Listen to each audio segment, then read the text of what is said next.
Elizabeth Huston from Elpis Astrology at elpisastrology.com. Thanks for joining me. This is the extended video for February 2020.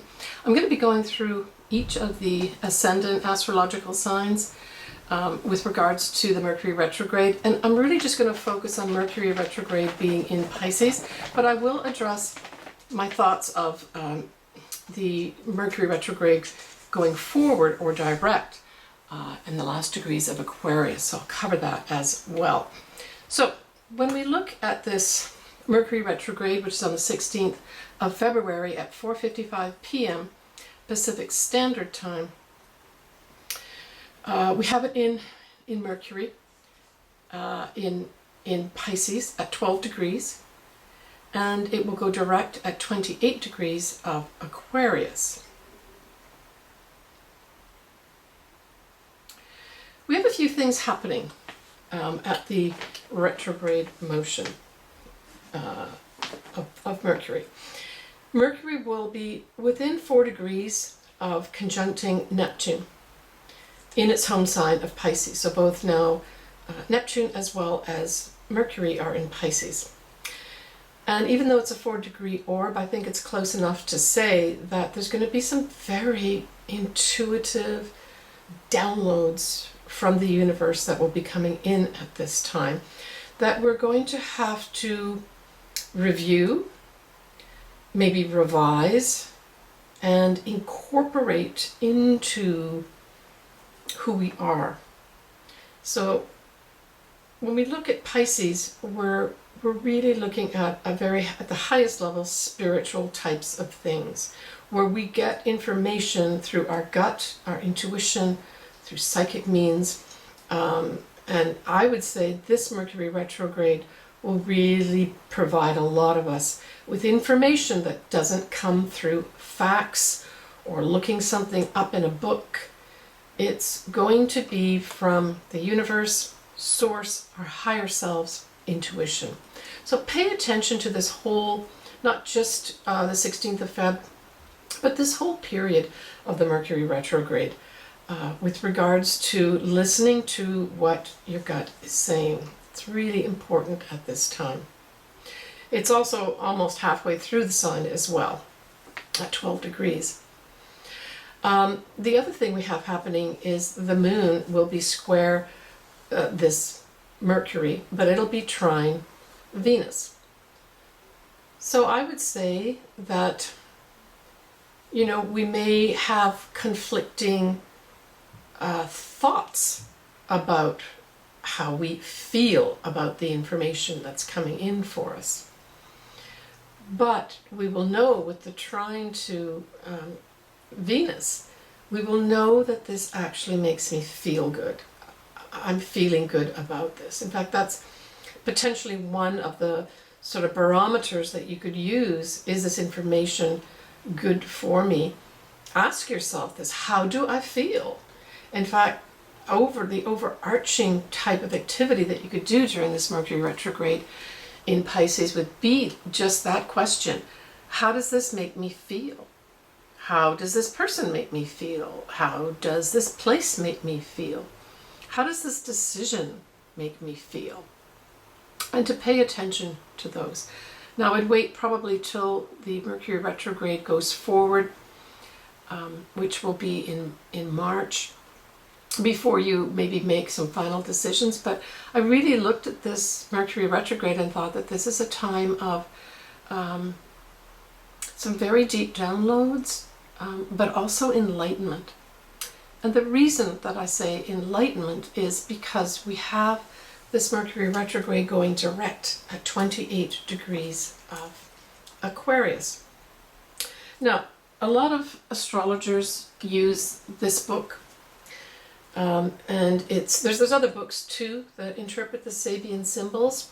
I personally like using this one. This is by Dane Rudyard, and it basically is it lists every single degree in every single sign, so it's from 1 degree to 30 degrees in this book, and it tells you the meaning of it.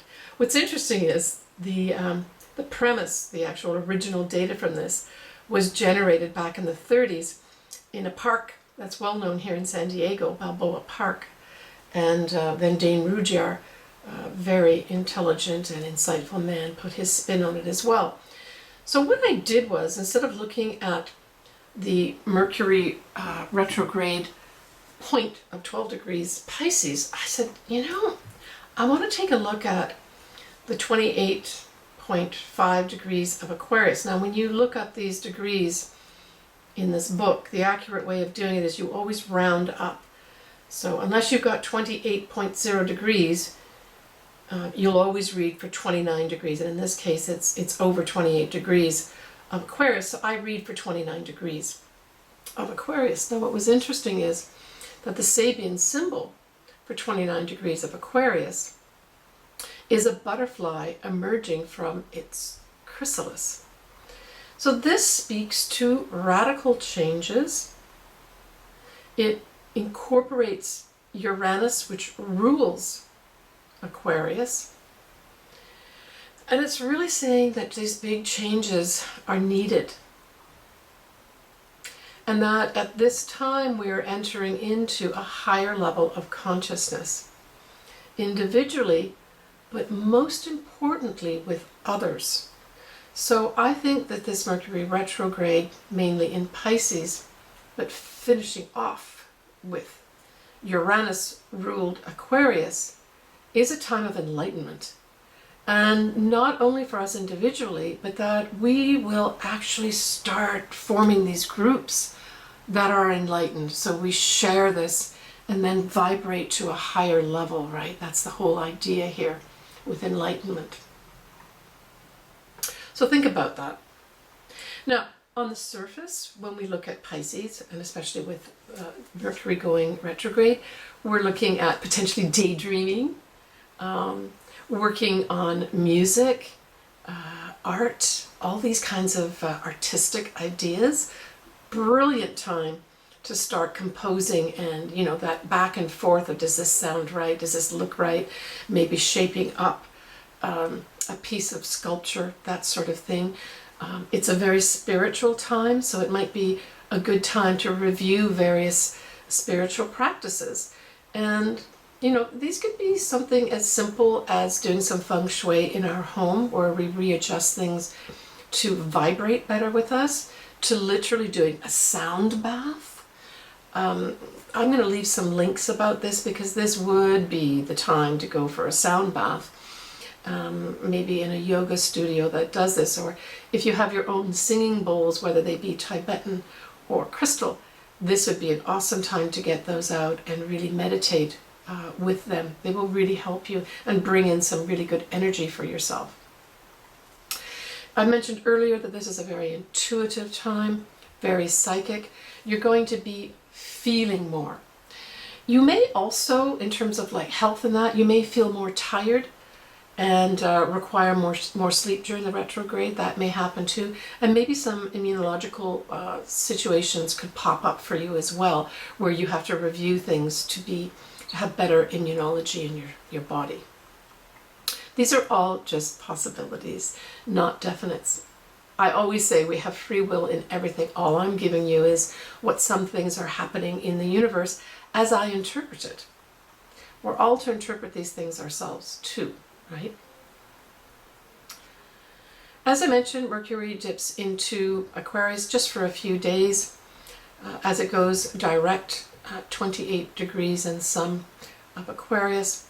So I say that, as I mentioned earlier, expect the end of this retrograde in March to actually have some kind of unexpected or enlightening experience as a result.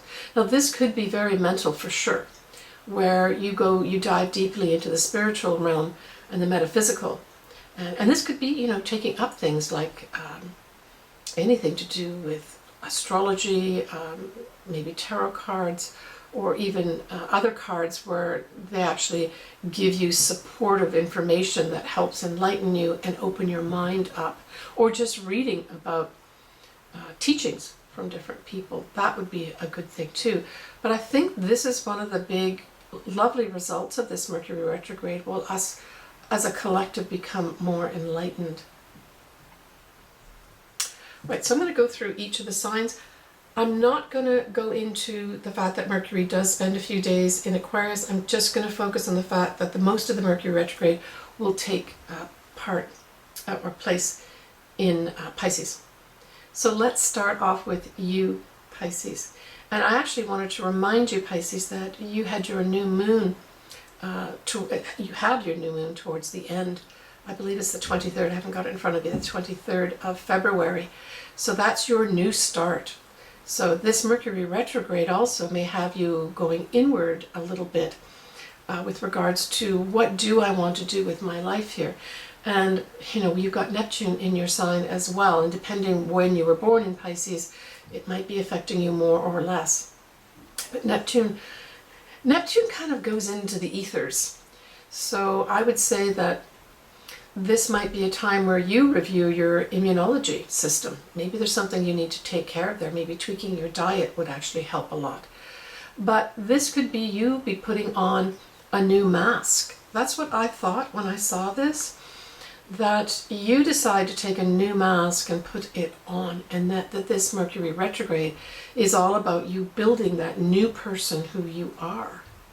So this could be changing how you literally look physically, but it could also have you deep diving into your spiritual practice and start speaking with a more spiritual tone, a more evolved tone with regards to spirituality, compassion, kindness, humanitarianism, that type of thing.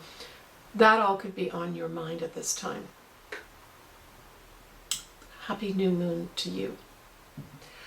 So the next sign we have is Aries, and Aries, it is in your 12th house. So the 12th house is literally rest. It is also the house of undoing. It could be that you may uncover some secrets that were deceptively held from you.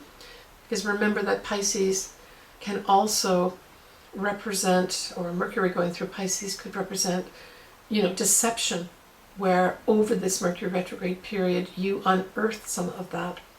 But it can also have you, 12th house is ruled by Neptune, and this is where Pisces sits in the natural zodiac. So you could also, a little bit different than Pisces, start going into some very deep meditative states.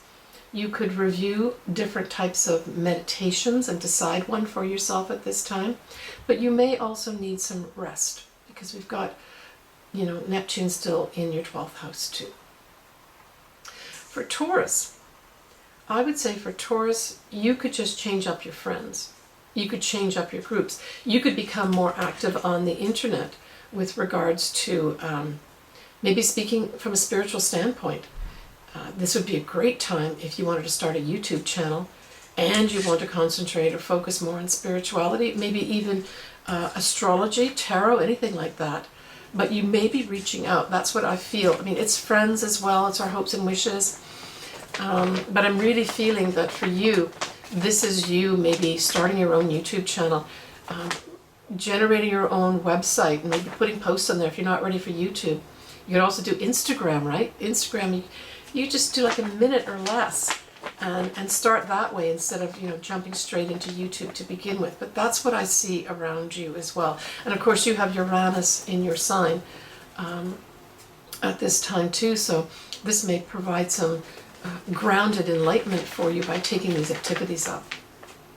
For Gemini, it's in your 10th house. So this will have you reviewing your career and your long-term goals with regards to your career. And maybe making some decisions about, does this make me feel spiritual? Does this feed that spiritual side of myself, the job that I'm in?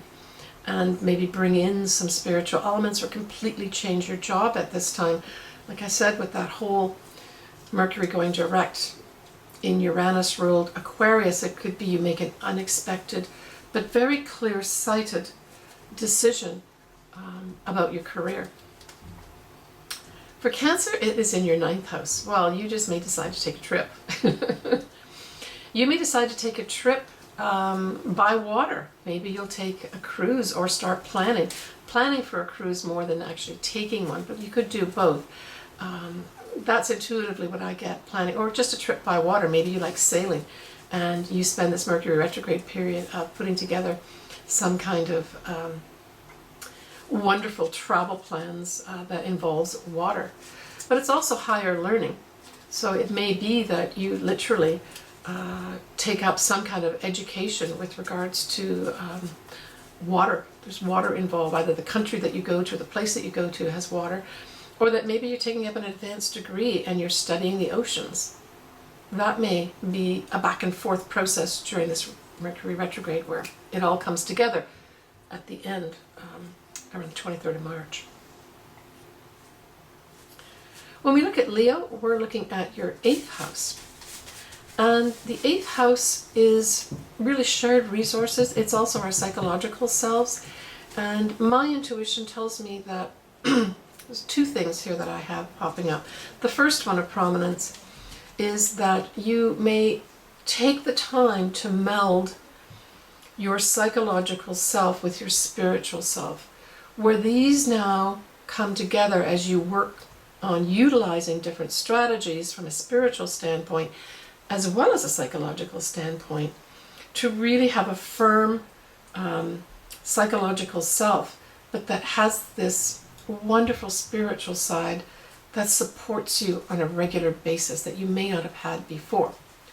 The other side I see is that there may be some deception with regards to your shared resources. So your shared resources are your investments, any bank accounts that you share with somebody, that type of thing.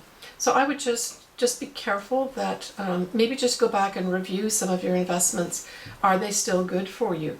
You may also decide, when I make an investment, as many people are doing these days, I want to do it with something that I believe in, that reaches for those higher realms, that means something to me. So that may be something that you review during this Mercury retrograde. When we come to Virgo, it's your 7th house. So this is partnerships, whether it's business partnerships, your lawyer, your marriage partner, your live-in partner.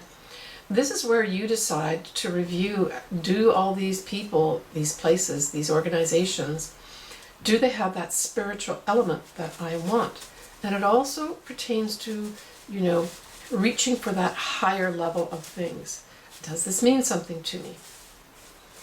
Does this have a spiritual component, or is this all about making money and disregarding things like compassion towards others? You could also have somebody come in at this time. I mean, Pisces is also the highest level of love. And you could have somebody come in over this Mercury retrograde period that truly changes your life, right? So once we have the direct Mercury in Aquarius ruled by Uranus, it could be a really earth-shaking, in a good way, love experience that manifests for you towards the end of this Mercury retrograde. For Libra, it's in your 6th house. So this is your health. You may, and also your place of work. Intuitively, I'm getting that this is you realizing that by incorporating some aspects of spirituality and higher levels of consciousness, that your health actually gets better.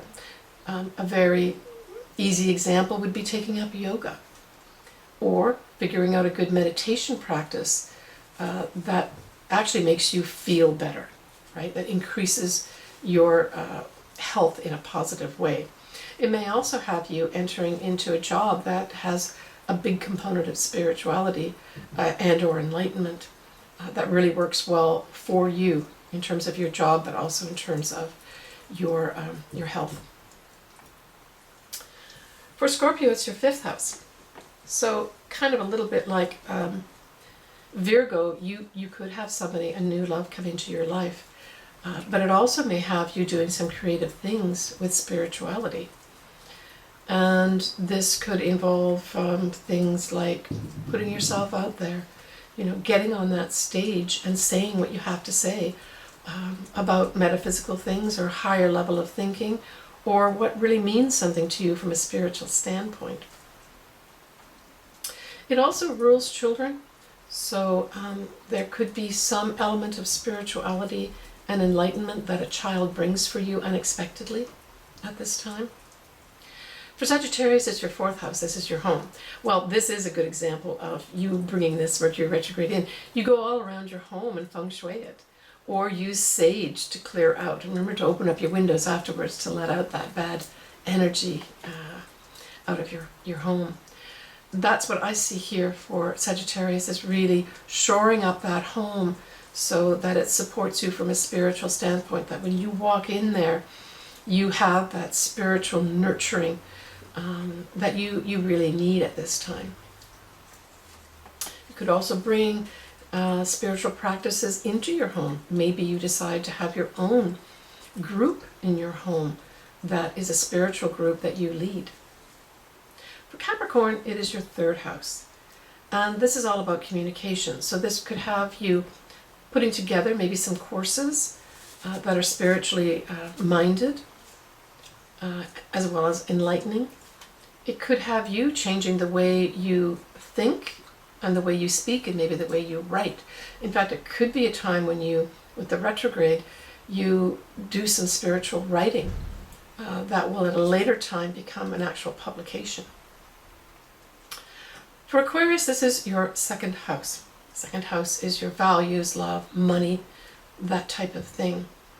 And because we have the Mercury retrograde going direct in Aquarius, I would say both Pisces and Aquarius are kind of singled out a little bit with regards to especially being brought to a higher level of consciousness. This could be you putting your money where your mouth is, spiritually, where you say, I'm not putting my money in there, or I'm not doing that job because it doesn't have a spiritual element that I believe in. All they want to do is make money and not have that compassion and higher level of thinking when making your money. But it could have you too have a love come in that gives you sustenance with regards to spirituality. But it could have you overall raising your spiritual values way up there and getting help to get there.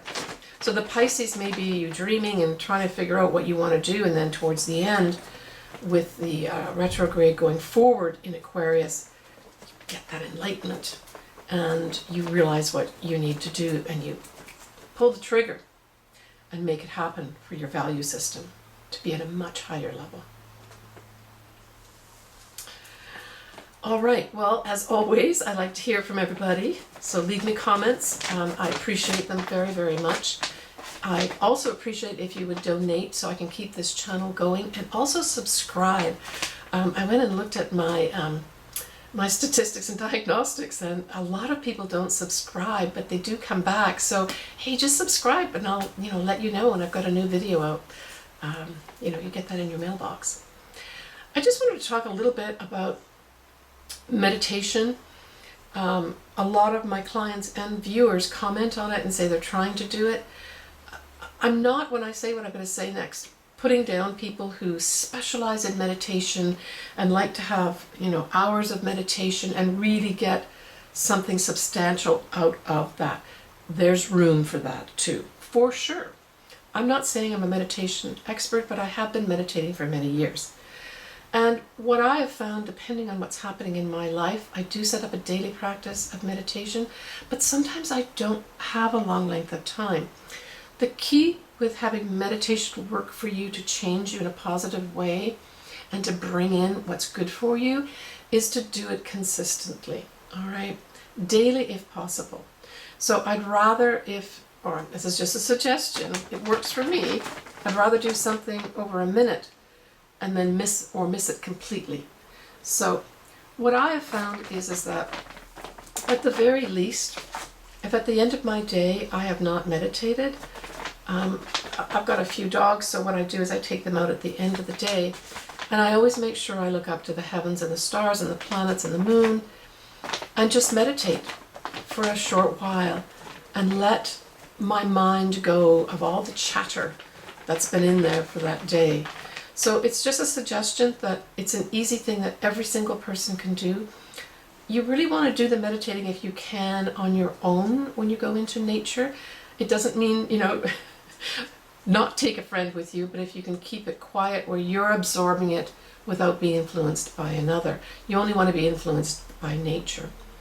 Same applies to going into a forest. I absolutely love like a really old forest. I went up to Vancouver, British Columbia a few times and absolutely fell in love with the forests. They're ancient forests up there, and you can literally feel the energy, and you're changed when you come out.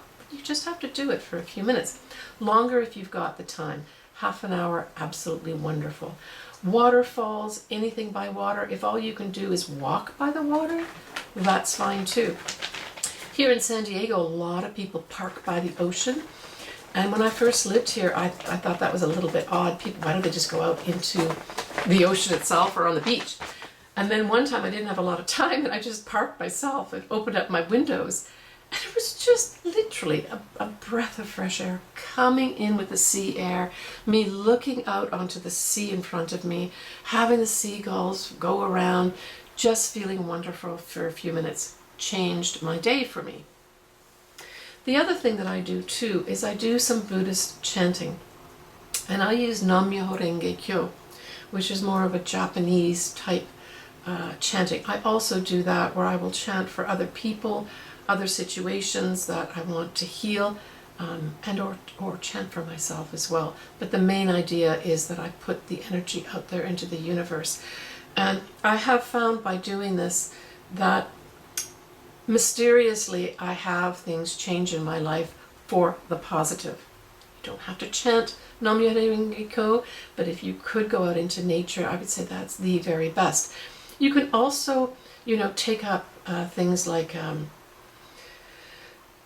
in listening to any of the Tibetan bowls or the crystal bowls, anything like that. And some of them you can get for 5 minutes, some of them go on for 3 hours. I've done the 3-hour thing too, where I'll leave a 3-hour meditation on of music in the background on my computer as I go about my day doing things, and I find that helps too. I hope this gives you some perspective, my perspective on meditating. My most important message is I'd like you to do meditating. Your important thing is to pick out what may work for you on a consistent basis. Please take care of yourself. Happy Valentine's Day. I hope it is truly inspiring for you and is lovely. Take care. I will talk to you again in March 2020. Bye for now.